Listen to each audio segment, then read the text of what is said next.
Allahümme salli, Allahümme salli, Allahümme salli ve sellim ve barik ala Muhammed.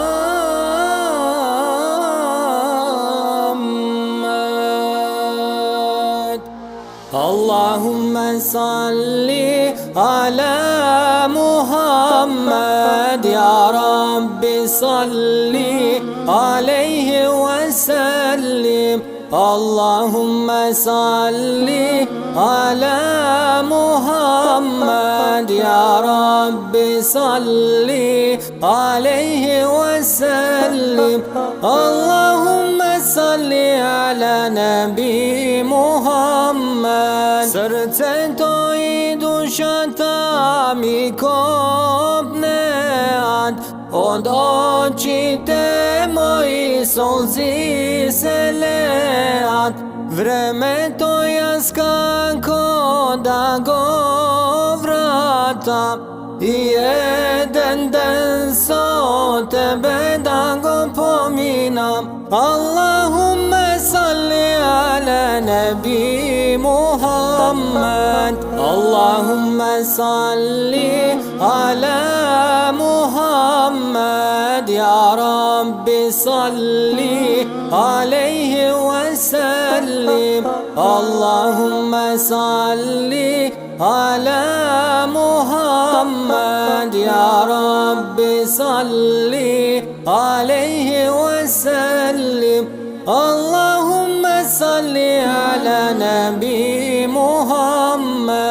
Ke imal isrekate bedate vidam, vo cennet otso tebe da bidam.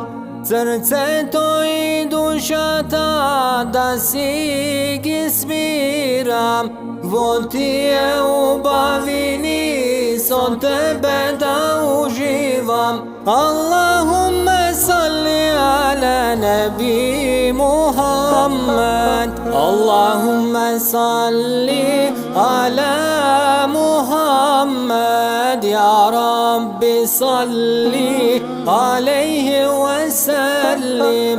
Allahümme salli ala Muhammed, ya Rabbi salli aleyhi ve sellim.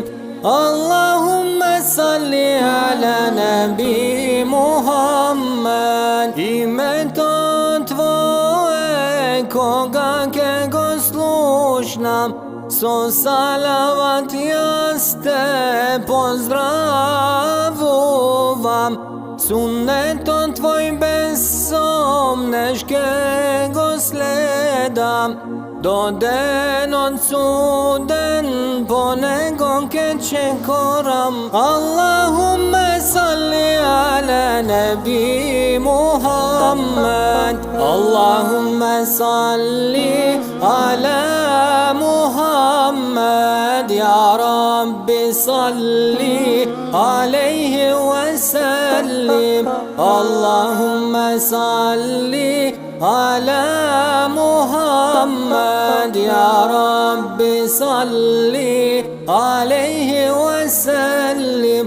Allahümme salli ala Nebi Muhammed.